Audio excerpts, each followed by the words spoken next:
हुकूमत पंजाब का सरकारी इदारों में काम करने वाली डेली वेजेस मुलाजमीन को रेगुलर करने का फैसला। पंजाब भर से मुलाजमीन की 9 निकाती तफसीलात बशमूल सर्विस रिकॉर्ड तलब कर लिया गया है। इदारे अपनी रिपोर्ट्स 96 घंटे के अंदर अंदर फराहम करने के पाबंद बना दिए गए हैं। वज़ीर आला पंजाब की हिदायत की रोशनी में मुतल्लिका हुकाम को मुरासला जारी कर दिया गया है। इसी पर बात करेंगे काजी नदीम इकबाल से। जी काजी नदीम, बताइएगा क्या मुरासला जारी किया गया?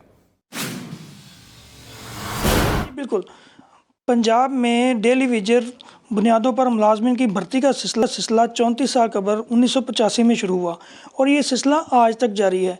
मुख्तलिफ अवकात में डेली वेजर मुलाजमिन को रेगुलर करने के लिए बातें की गईं, इस पर काम किया गया, मगर अमली इक़दाम सामने नहीं आ सके। मौजूदा हुकूमत जब बरसर इक़्तिदार आई तो इन्होंने पंजाब भर के सरकारी इदारों में डेली वेजर मुलाजमिन की भर्तियों पर पाबंदी आयद कर दी और कहा कि किसी भी तौर पर डेली वेजर मुलाजम भर्ती नहीं किया जाएगा। और पहली मरतबा एक्सरसाइज शुरू की गई कि देखा जाए कि पंजाब में टोटल डेली वेजर मुलाजमिन कितने हैं। इस सिलसिले में काम होता रहा, कमेटी बनी, मगर उसके नताइज सामने नहीं आए। मगर हाल ही में चंद रोज़ कबल एक मीटिंग हुई जिसके तनाज़ुर में हुकूमत पंजाब ने सूबाई महकमों के सरबराहान को हुक्म दिया है कि वो अपने अपने महकमों में काम करने वाले डेली वेजर मुलाजमिन की फ़रिश्तें तैयार करें, जो कि हुकूमत पंजाब को 25 अक्टूबर की दोपहर तक पहुंचनी चाहिए।